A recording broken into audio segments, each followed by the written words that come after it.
come up to meet you, tell you I'm sorry. You don't know how lovely you are. I had to find you, tell you I need you, tell you I set you apart. Tell me a secret. Magandang hapon po sa kanilang lahat. Welcome po muli sa ating programang Kaunting Kaalaman Pang-Agham. Ang inyong programang nagbibigay kaalaman batay sa agham na kapakipakinabang sa bayan. Inaanyayahan ko po kayong manood at makinig sa isang oras na makabuluhang talakayan. So ngayon po sisimulan natin sa ating mga technology news, science and technology news. Siguro familiar kayo na dumaan na yung bagyong Quinta. So ngayon merong dumating na isang malakas na bagyo. Ang pangalan niya bagyong Rolly. So dati typhoon lang ito, pero mukhang lumalakas siya ng lumalakas, patuloy na lumalakas at parang magiging super typhoon. Kasi ngayon nasa 215 kilometers per hour na.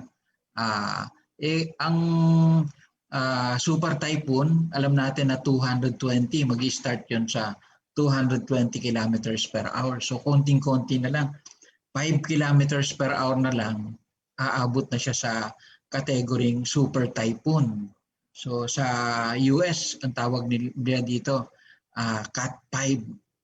So 220 kilometers per hour yun.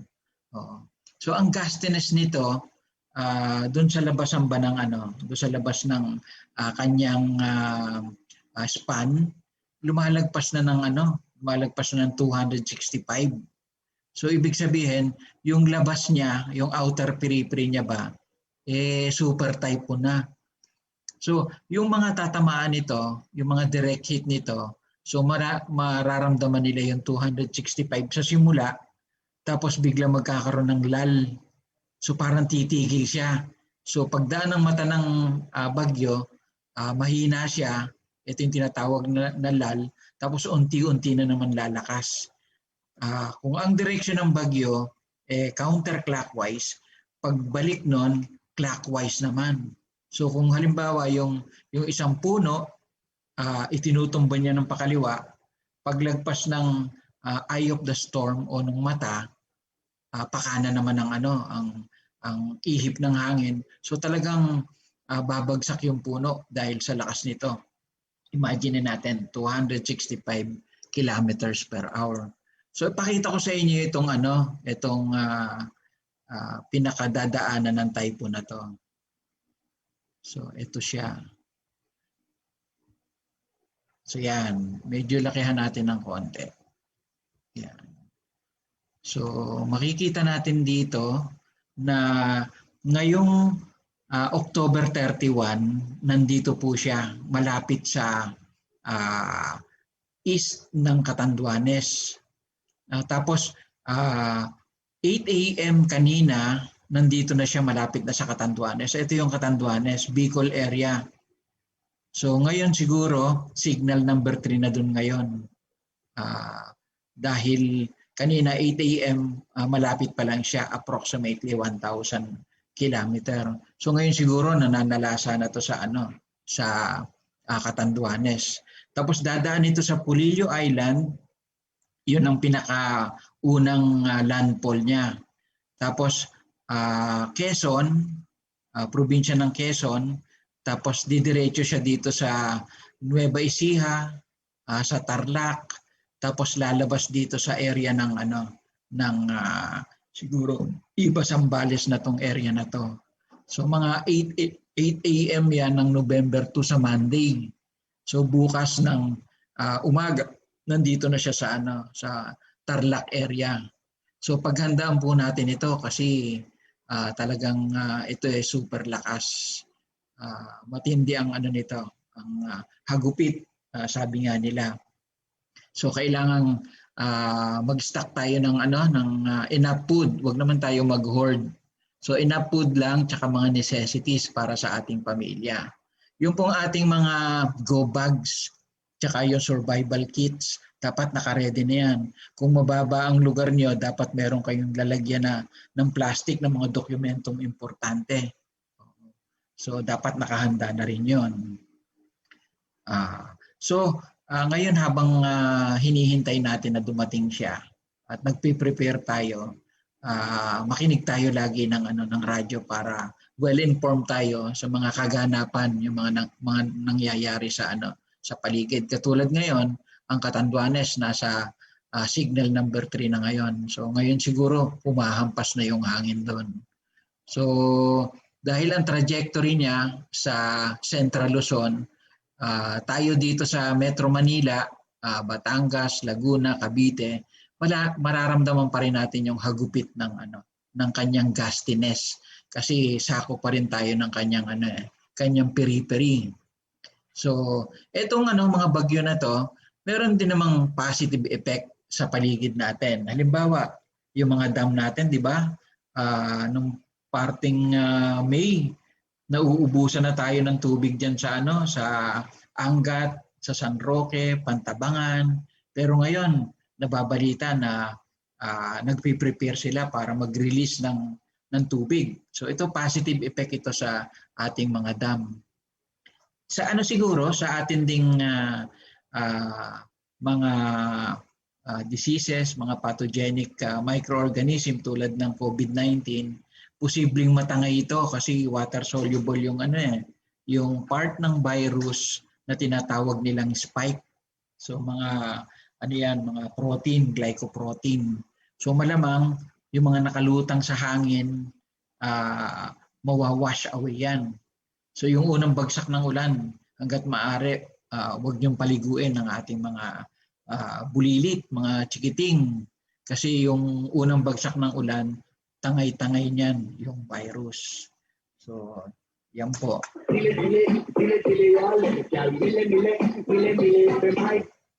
Punta naman tayo sa isa pang topic. Alam niyo bang may na-discovering human fossil sa Kenya, Africa? So ito yung isang native ng na Kenyan, natapilok siya sa parang gumuhong lupa. Tapos nakita niya merong parang ngipin na talagang petrified na siya. So i-binring up niya kaagad yun sa mga City Hall officer related dun sa nangangalaga ng paleontology. So kala niya yung pinaka ngipin ng gorilla. So nung pinag-aralan nila, ginawa ng carbon dating, lumalabas na 6.6 million years old na tong fossil na to. Ibig sabihin, mas matanda pa ito doon sa mga nakuhang fossil na pinakamatanda sa ating mga museum. So itong pinakamatanda na to, ito yung skull na pinangalan nilang Lucy. 3.8 million years old na to.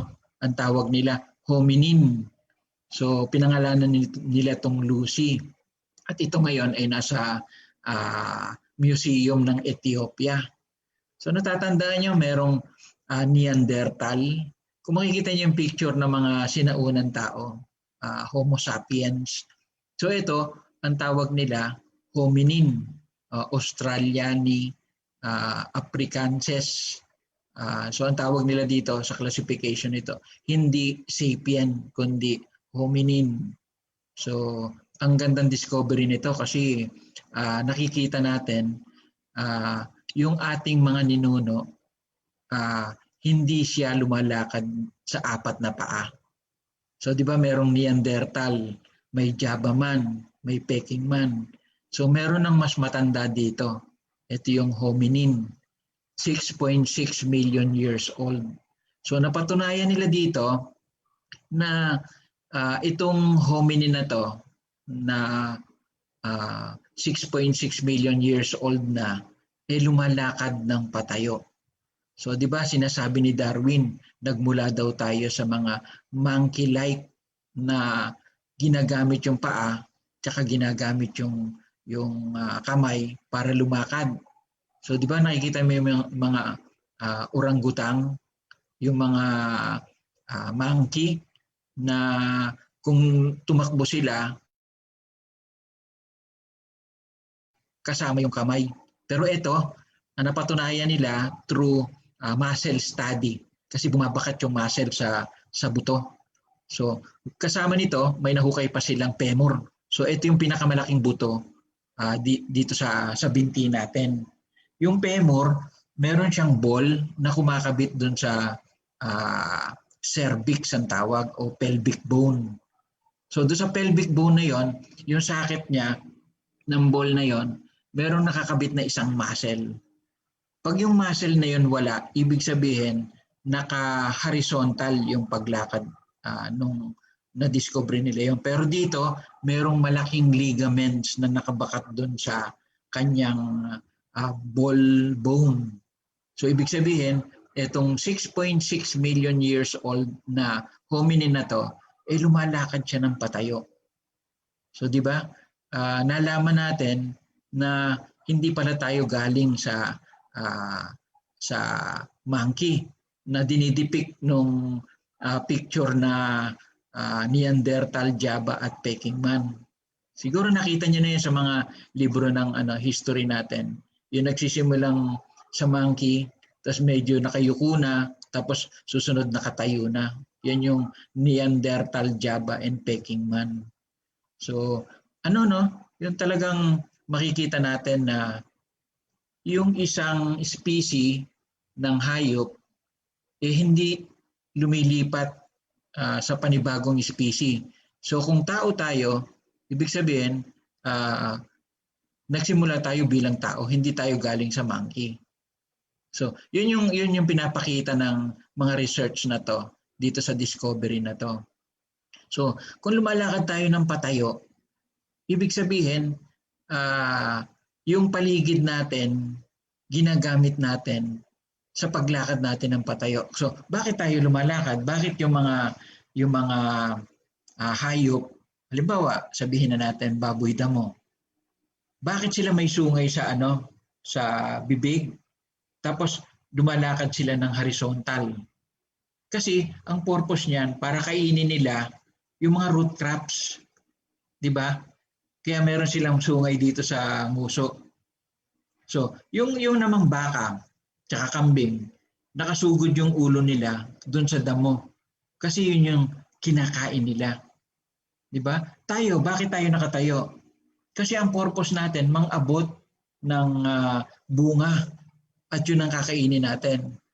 Wala tayong matitigas na kuko, wala tayong mabilis na pagtakbo gamit yung kamay at tsaka yung paa para manghalihaw ng hayop na kakainin natin. So hindi tayo carnivorous by nature. So dito makikita natin fruit foods, ito lang yung kinakain ng mga unang tao. So sa Bible makikita natin sino ba yung pinakamatandang tao na nabanggit sa Bible. So di ba ito si Matusalem? Si Matusalem, ang kinakain niya lang prutas. Alam niyo ba kung ganong kahaba tumagal yung buhay niya? 900 years. So nung panahon ng Biblia, si Matusalem nabuhay ng 900 years kasi ang kinakain niya lang prutas. Diba? Ang gandang analogy, yung bang bakit tayo ginawa na nakatayo? Bakit yung giraffe ginawa na mahaba yung leeg? Diba? Kasi ang purpose niya para kumain ng dahon doon sa matataas na puno. So dito makikita natin na ginawa tayo ng Diyos na angkop doon sa purpose ng erection o paggalaw natin dito sa lupa. 'Di ba? 'Di ba parang common sense, 'di ba? Kaya tayo ginawang ganito para mang-abot ng low-lying fruits. So, yung mga monkey, umaakit sila ng puno, mahusay silang magpabitin-bitin, magpalipat-lipat ng puno kasi ang purpose nila mang-abot ng mga prutas na nandoon sa taas. Yung kaya nilang akyatin. So sa atin, hindi, mga low-lying fruits lang. Kaya tayo ginawang ganito. So siguro nag-evolve na lang na naging carnivorous tayo. Kumakain na rin tayo ng mga halaman, mga gulay. Pero kung fruits lang ang kakainin natin, siguro mas gaganda yung physique natin, gaganda yung health natin, at hahaba yung buhay natin. Yun ang pinakamaganda doon.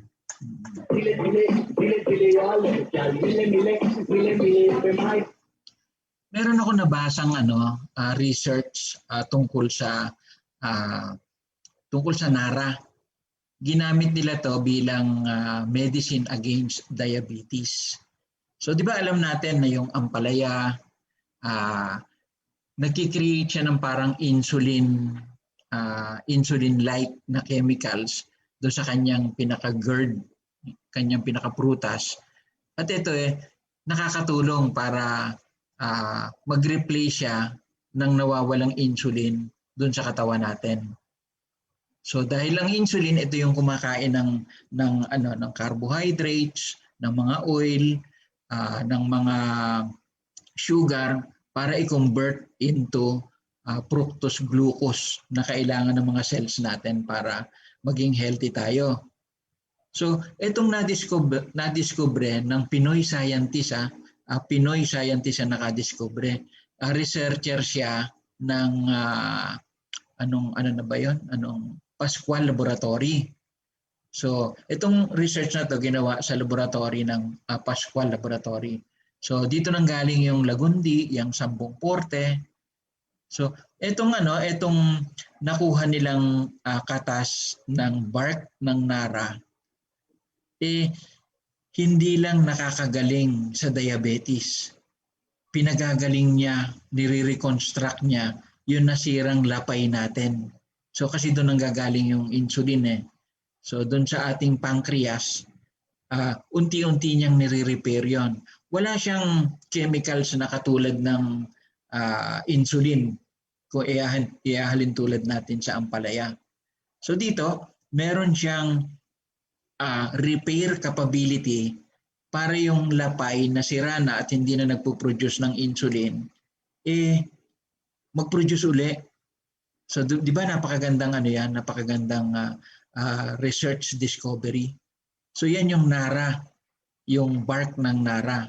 So ito, may variety silang na research na pinakamataas yung chemicals na gumagamot sa lapay para mag-produce uli ng insulin. So mawawala ngayon yung diabetes. So sana ito magdire-diretso. Alam ko meron na sila mga submission sa FDA for approval at sana malaking tulong ito sa hindi lang dito sa mga Pilipino pati sa mga diabetes patient na nasa ibang bansa, nasa ibang mundo, part ng mundo. So magandang balita ito kasi itong mga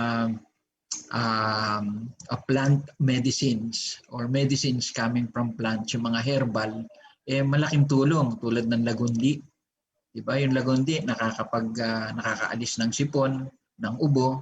Tapos pwede ko ring patunayan na yung sambong porte. Naka-schedule na ako for operation, yung urinary bladder stone.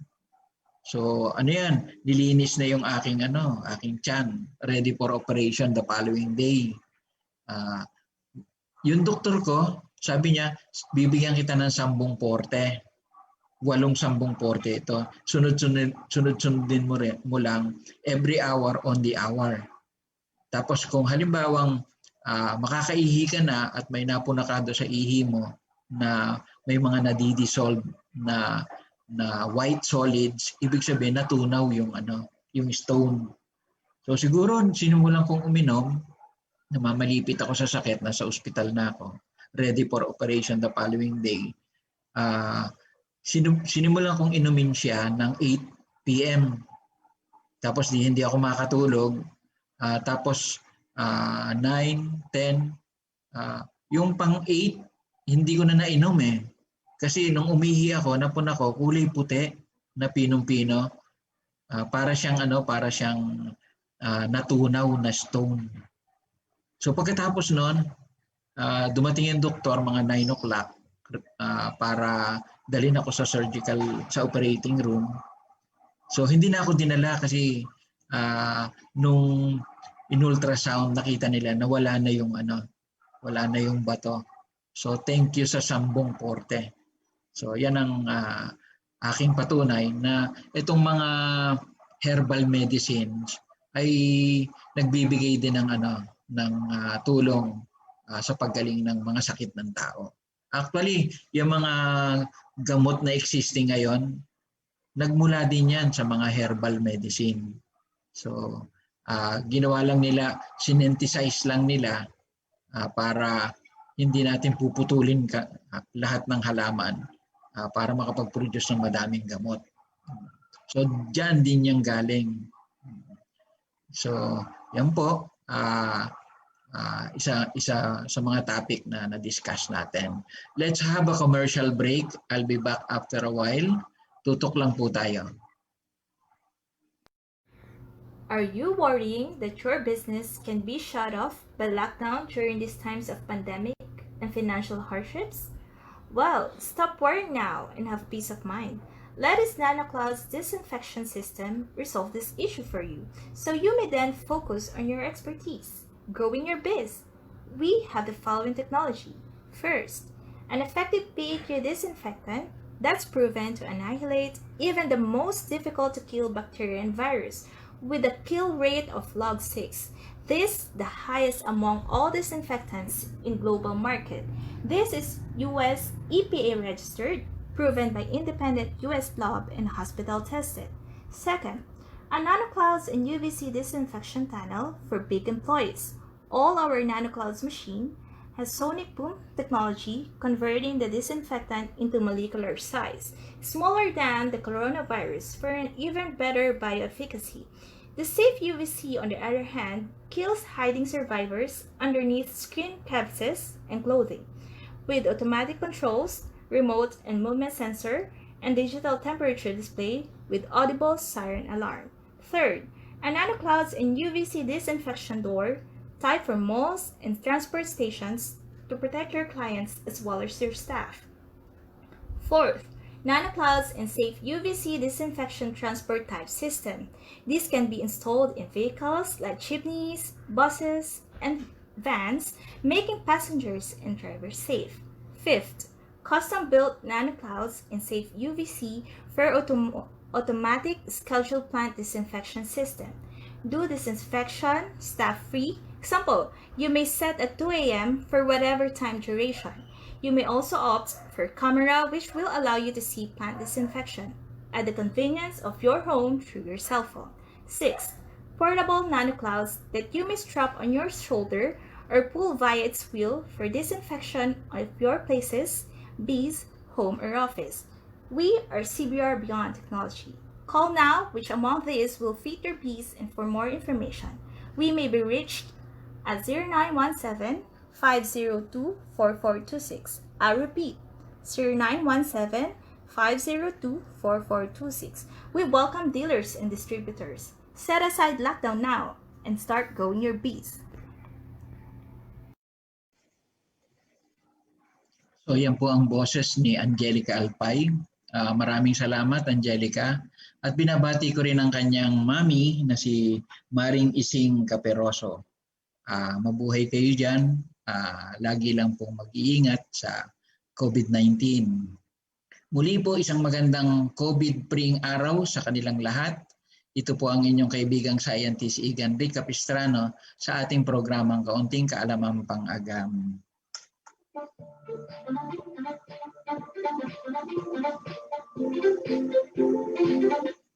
Bukas, November na. Ang bilis ng panahon. 55 days na lang. Pasko na.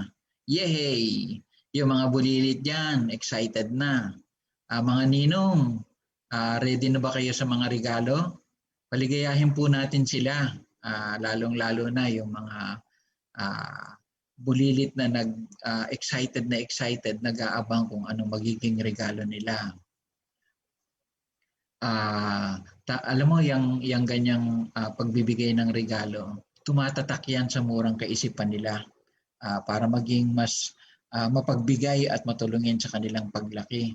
So let's pray wala ng COVID-19 virus and we can enjoy Christmas and celebrate without the new normal. Yan bang nakasanayan na nating salo-salo, beso-beso, nakakamiss na.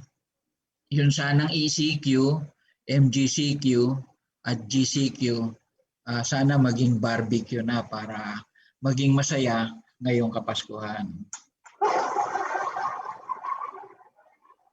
Maayong aldaw sa mga tagapakinig natin sa Visayas at Mindanao. Marahay na hapon sa mga Oragon dyan sa Kabikulan. Ingat lang po, malapit na dyan yung bagyong Rolly. Medyo malakas ito, dapat maghanda tayo. Naimbag na malim sa ating mga superheroes sa Ilocania region. Mayapgat panapon sa mga nakikinig dyan sa ating Pampanga region, yung ating mga kapangpangan dyan. Maayong hapon sa ating mga superheroes sa Iloilo. Kumusta kayo dyan, mga malalambing magsalita? Sana mabuti at hindi nyo mararanasan yung malakas na hangin at ulan na mararanasan namin dito. Either mamayang gabi hanggang bukas. Buenas tardes sa ating mga tagapakinig dyan sa Zamboanga at saka dyan sa Cavite, mga Chabacano speaking provinces. Sana po mag-ingat tayo kasi siguradong yung Cavite area kasama yan sa sa dadaanan ng bagyo. Mag-prepare po tayo. Let's have another short break. I'll be back in a while.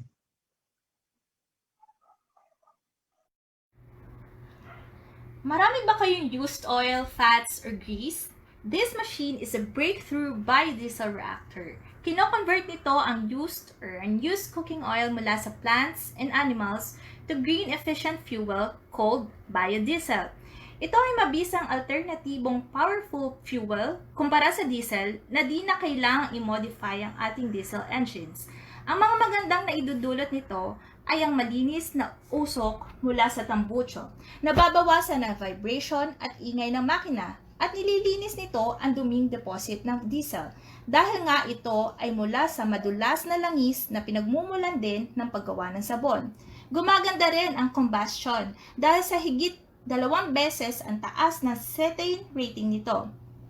At ito ay environmental friendly dahil ito ay recycling, sustainable, biodegradable at renewable source ng energy. Sinusuportahan ng DOE, DNR at DTI ang paggawa ng green sustainable na fuel na ito.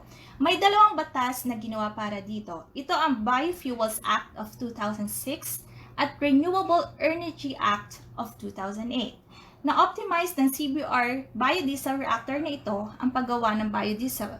Sa patented na technology, ang reaction time nito para makagawa ng biodiesel ay 30 minutes lang kumpara sa 3 araw sa malalaking biodiesel brewers sa mundo. Meron itong control panel at maliwanag na LED light sa loob para makita ang nangyayaring reaction. May kasama rin itong digital fuel nozzle, QC toolkits at cellphone apps na malaking tulong sa mabilis na paggawa ng biodiesel. Suportado rin ito ng professional technical coaching para sa maayos at pulidong conversion ng iba't ibang oils to quality biodiesel na pwedeng ikarga agad matapos gawin sa sasakyan diesel. We are CBR Beyond Technology. Call now for more information. We may be reached at 0917-502-4426. I'll repeat, 0917-502-4426. We welcome dealers and distributors.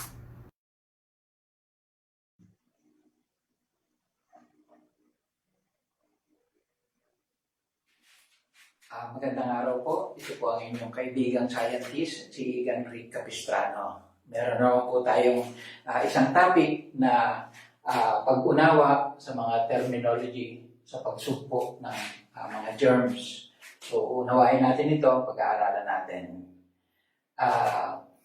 Nagkakaroon ng kalituhan sa paggamit ng mga terminologies na to. So ito ang purpose natin, ipaliwanag para maunawaan.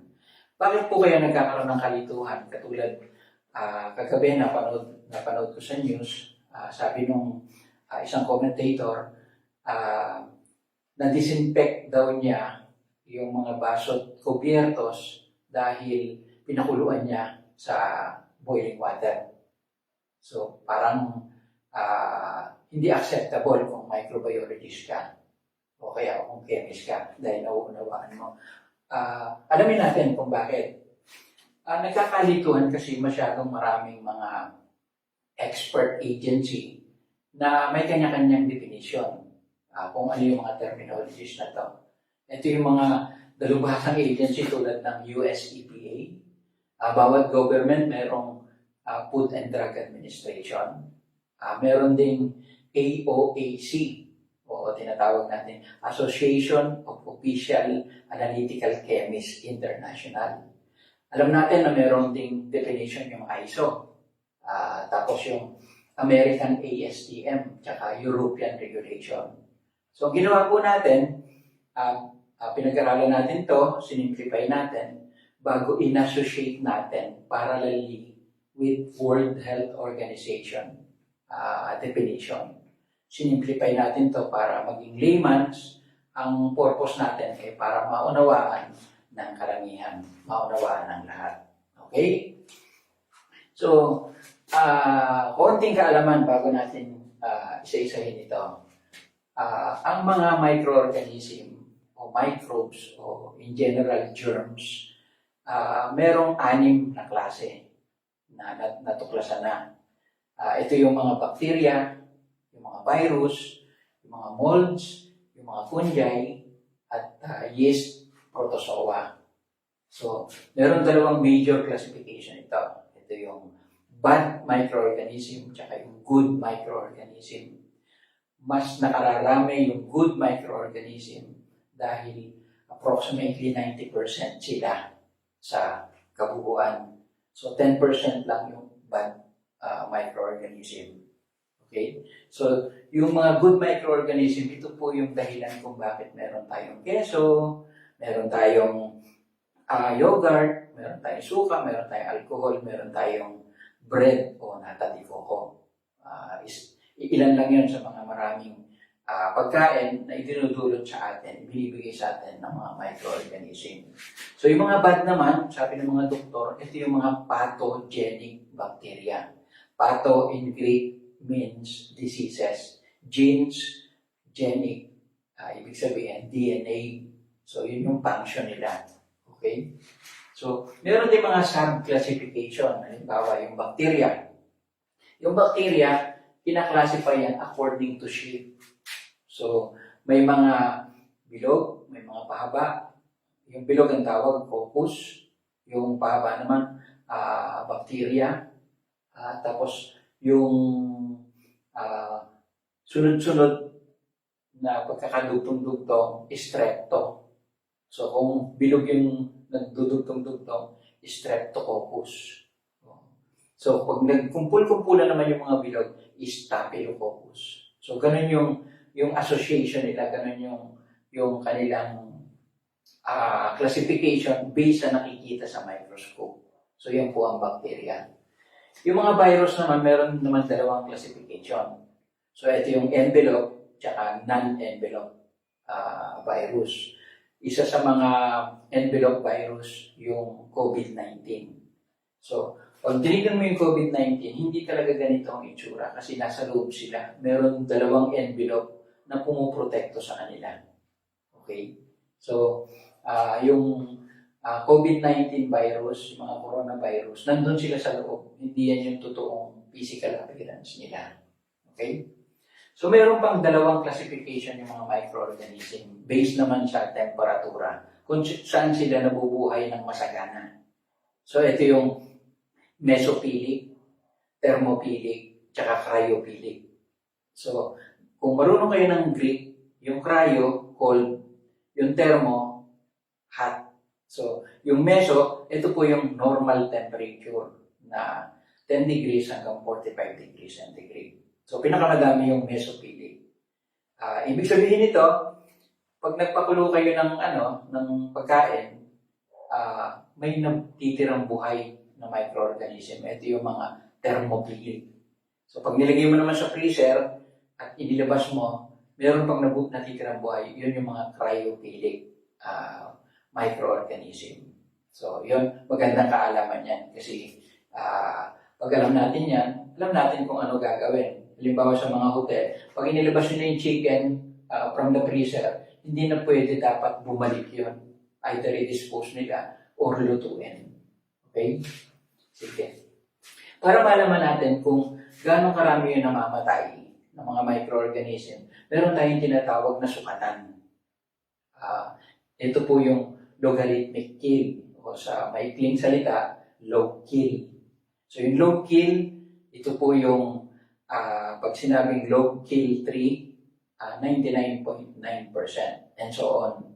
So pinakamataas, log 6, 99.9999. So 6 na 9. Okay? So yan po yung sukatan. So makikita po natin na dito, lagi nating i-associate dun sa sukatan ng capability niya na patayin yung mga germs. Okay?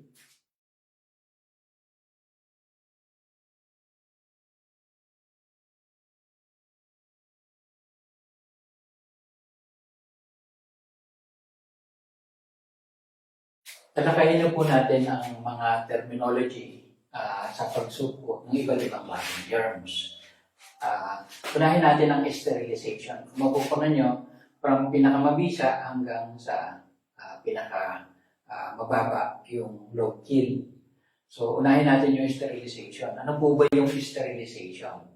Sterilization means killing all microorganisms or germs using equipment, methods, and strong chemicals.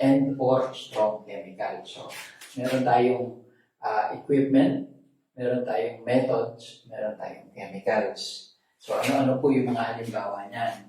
Pag pumunta tayo sa ospital, meron po tayo nakikita ng parang oven. So, ang tawag po natin doon, autoclave. Yung autoclave, may pumapasok doon na steam. So, boiling water yon in the form of steam. Tapos, high pressure siya. So, doon po ini-sterilize. So, yung tawag natin, sterilization. Doon po ini-sterilize yung mga tools na ginagamit ng mga surgeon sa operating room. So, yung mga tweezer, yung mga blade, dyan po ini-sterilize. So, yun po yung autoclave. So, ito po yung equipment. Okay. So, meron din naman tinatawag na ethylene oxide fumigation. Ito po yung ginagamit sa mga pharmaceutical companies, clean room. So, umuusok lang po yun sa gabi o madaling araw, inaumagahan, wala na siya, patay na yung mga microorganism. So, clean room na siya, tsaka papasok ngayon yung mga empleyado. Okay? So, ito po yung ginagamit sa paggawa ng mga antibiotic na nasa vials.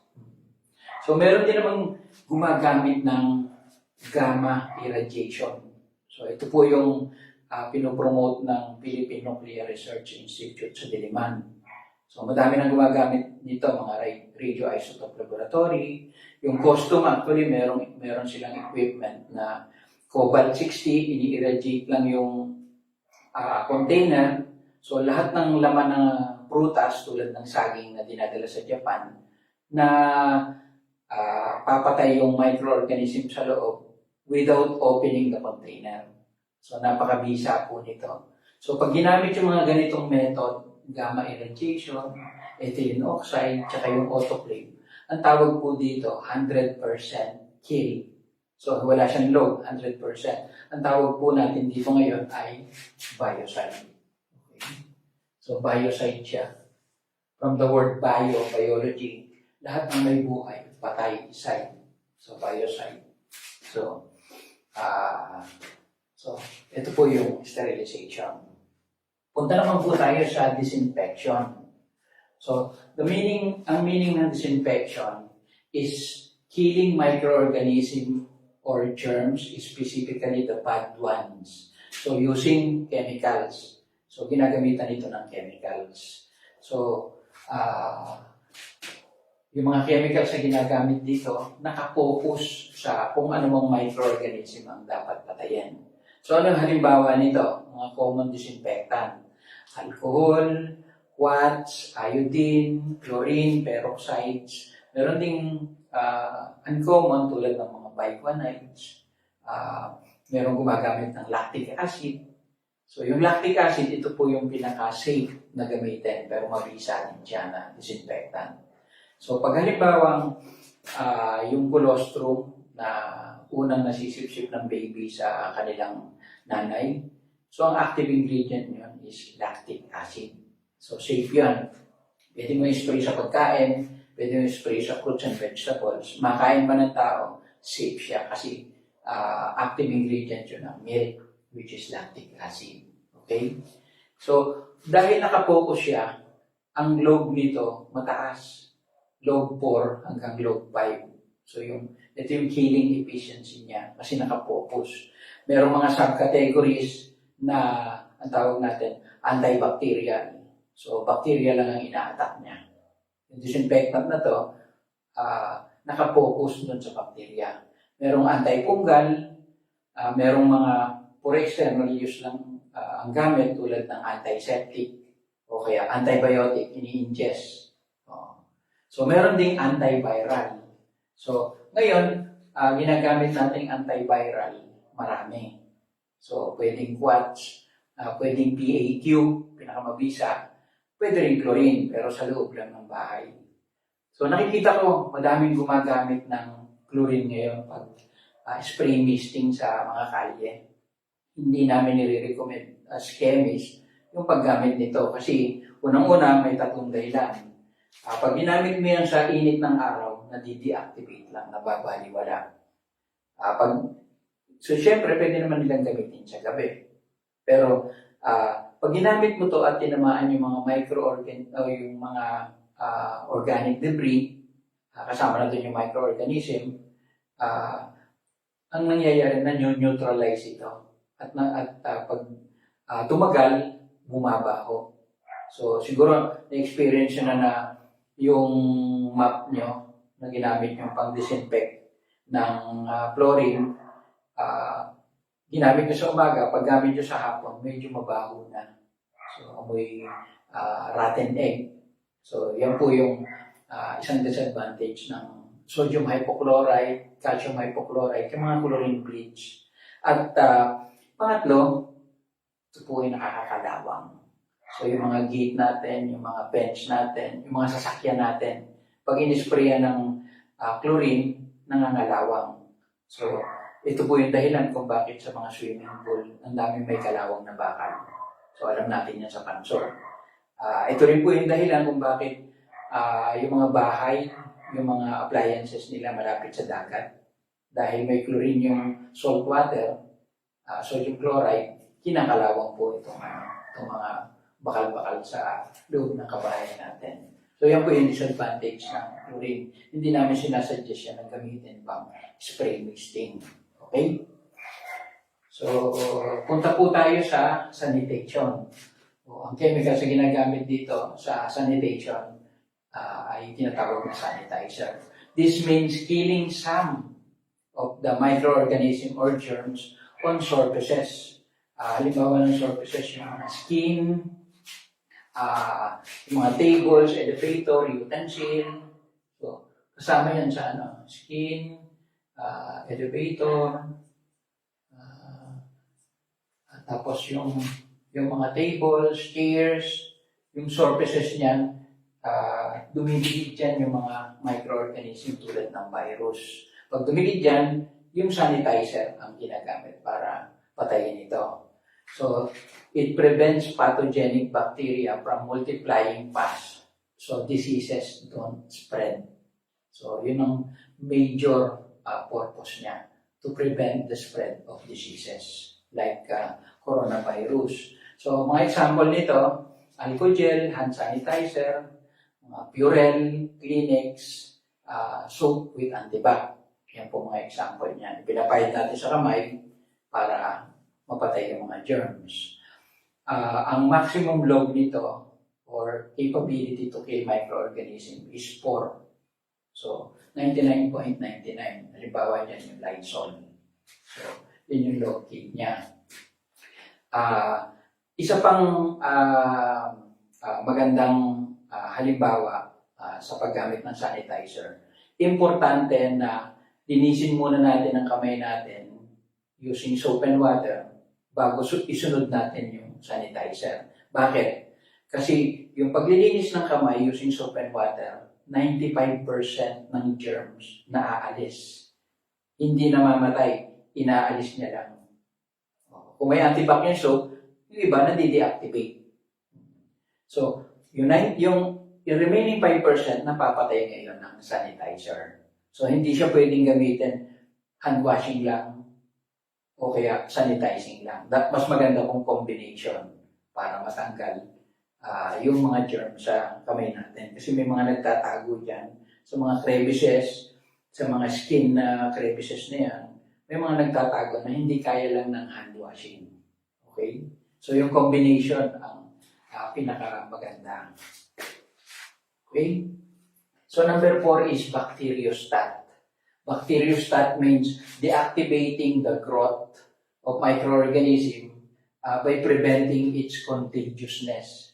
So, piniprevent yung growth para hindi na makahawa. So, yun yung bacteriostat. Hindi niya pinapatay ang microorganism, dinideactivate niya lang.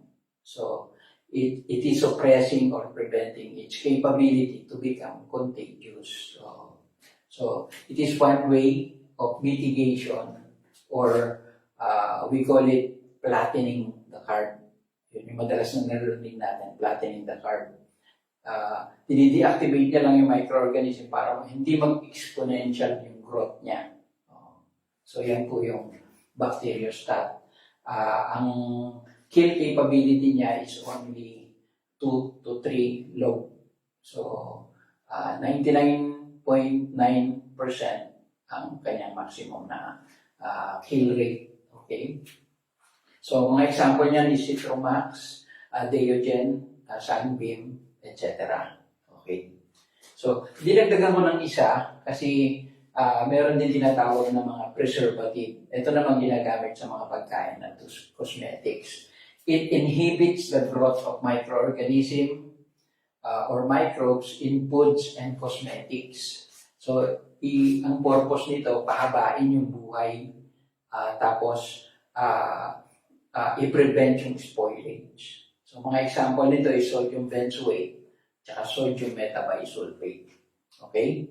So, ito po yung mga terminologies na sana naintindihan nyo para alam nyo kung paano gagamitin ng tamang paraan. Okay? So, sana i-remember nyo i-click itong ating subscribe button tsaka yung ating bell para mapakinabangan nyo yung mga susunod pang video. Halimbawa, isusunod natin yung bakit mas mabisang sanitizer ang 70% alcohol versus 100% alcohol. So, susunod naman, saan ba galing yung methanol na nakakalason sa lambanog? So, alam natin yung process ng paggawa ng fermentation ng alak. So, makikita natin, very detailed, ipapaliwanag natin yan. Okay? So, diyan po nagtatapos ang ating talakayan. At ito po ang inyong kaibigang scientist, Igan Ray Capistrano, nagsasabing maraming alam, masarap ang ulam. Stay safe, stay at home, mag-ingat po tayong lahat. Salamat po. Are you worrying that your business can be shut off by lockdown during these times of pandemic and financial hardships? Well, stop worrying now and have peace of mind. Let us NanoCloud's disinfection system resolve this issue for you, so you may then focus on your expertise, growing your biz. We have the following technology. First, an effective PAQ disinfectant that's proven to annihilate even the most difficult to kill bacteria and virus with a kill rate of log 6. This the highest among all disinfectants in global market. This is US EPA registered, proven by independent US lab and hospital tested. Second, A NanoClouds and UVC disinfection panel for big employees. All our NanoClouds machine has sonic boom technology, converting the disinfectant into molecular size, smaller than the coronavirus, for an even better bioefficacy. The safe UVC, on the other hand, kills hiding survivors underneath skin crevices and clothing. With automatic controls, remote and movement sensor, and digital temperature display with audible siren alarm. Third, a NanoClouds and UVC disinfection door type for malls and transport stations to protect your clients as well as your staff. Fourth, NanoClouds and safe UVC disinfection transport type system. These can be installed in vehicles like jeepneys, buses, and vans, making passengers and drivers safe. Fifth, custom-built NanoClouds and safe UVC for automatic scheduled plant disinfection system. Do disinfection staff-free. Example, you may set at 2 a.m. for whatever time duration. You may also opt for camera, which will allow you to see plant disinfection at the convenience of your home through your cell phone. 6. Portable NanoClouds that you may strap on your shoulder or pull via its wheel for disinfection of your places, bees, home, or office. We are CBR Beyond Technology. Call now which among these will fit your bees, and for more information, we may be reached at 0917-502-4426. I'll repeat, 0917-502-4426. We welcome dealers and distributors. Set aside lockdown now and start growing your bees.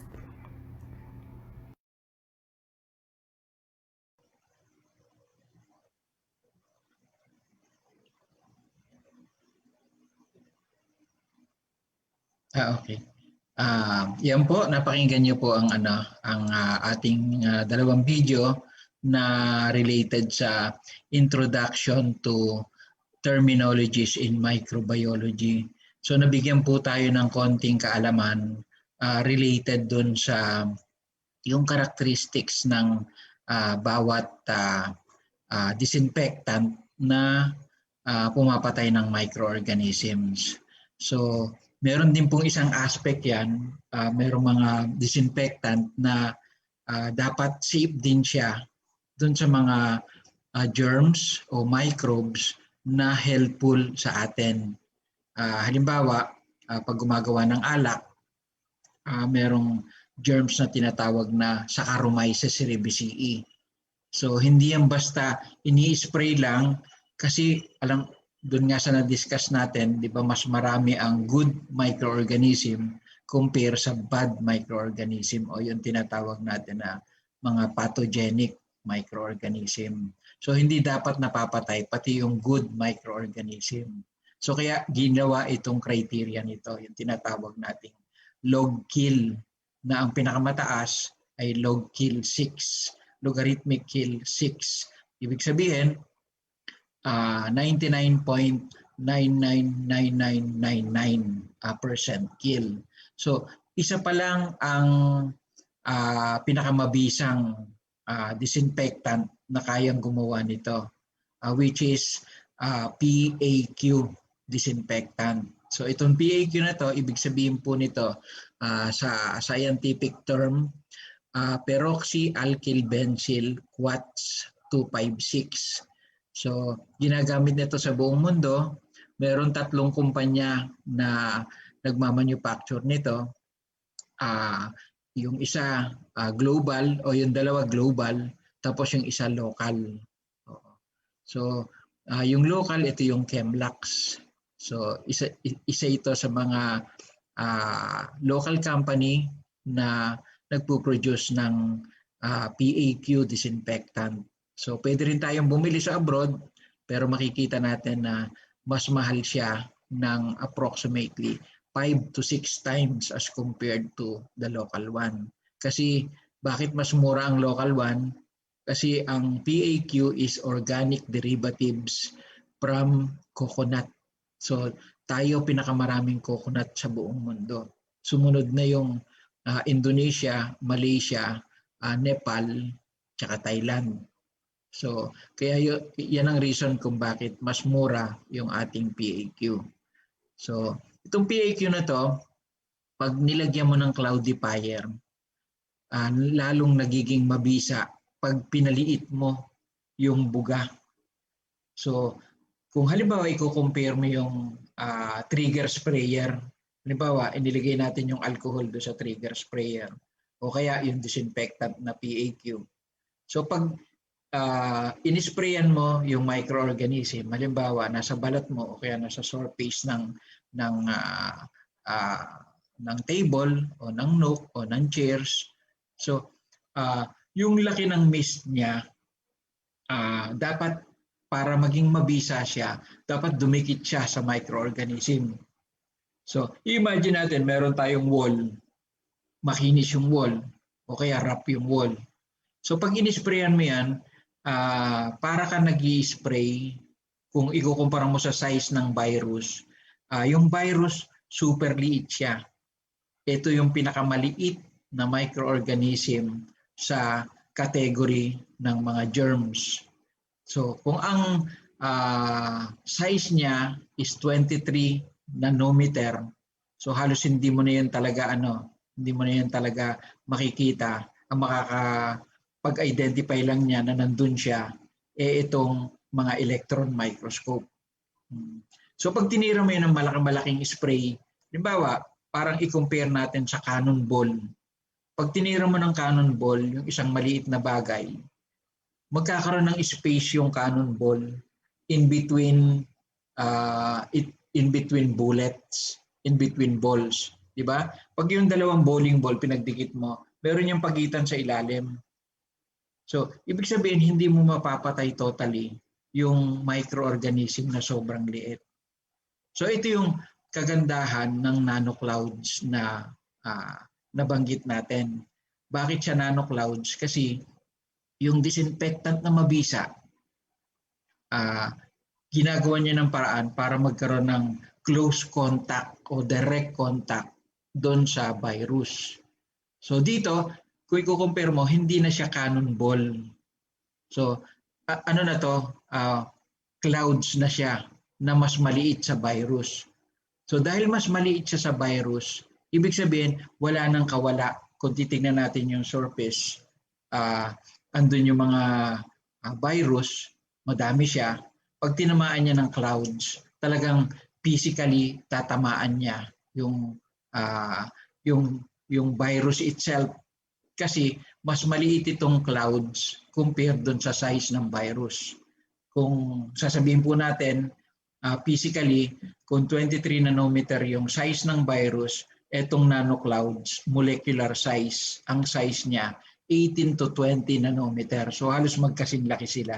Maliit lang ng konti yung nanoclouds. So ito yung kagandahan ng nanoclouds dahil makakasigurado tayo na pag dumaan tayo dun sa clouds ng PAQ disinfectant, kahit yung mga nagtatagong virus sa skin crevices, sa loob ng damit natin, siguradong mamamatay siya.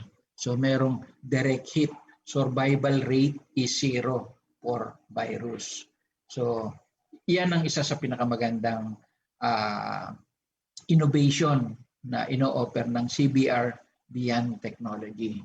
So magandang balita yan para sa yung ating goal na i-stop yung spread ng virus. And at the same time, pag marami nang gumagamit, ibig sabihin, magkakaroon po ng flattening of the curve na tinatawag. So ito yung lagi nating naririnig na flattening of the curve. Kung nakikinig tayo ng COVID-19 news, lagi natin naririnig yung flattening of the curve. Yung po ang ibig sabihin yan. So magandang solution ito. Ito yung sinasabi ni Pangulong Duterte na itong mga Pinoy scientists natin tumulong sa pagsugpo para mapigil natin yung virus na to na isa ng pandemic globally.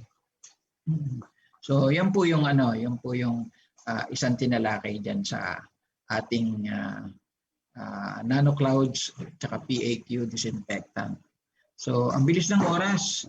wala na naman tayong panahon, kani-kanina lang nagsimula tayo at ngayon malapit na tayong mag-sign off. Bigyan ko lang po kayo ng yung mga future na topic na i-discuss natin. So, ano po ito? Ipapakita ko po sa inyo. So, ito po ay teaser lang. I-share ko po sa inyo yung picture ng isa sa mga topic natin. Yan. So, nakikita niyo po ba yan? Maganda po ba? So, yan po yung sabon na ginawa at dinisinfect ng PAQ using soap press. So itong soap press na to, ito po yung ginawa po natin para masolusyonan yung problema ng mga hotel. So yung mga problema ng mga hotel, saan nila itatapon yung mga used na soap na ginamit ng clients. So ito po, dinisinfect natin, tapos ginamitan natin ng soap press at ito po yung ating product na nagawa at napakalaking tulong nito dahil meron itong 3 objective.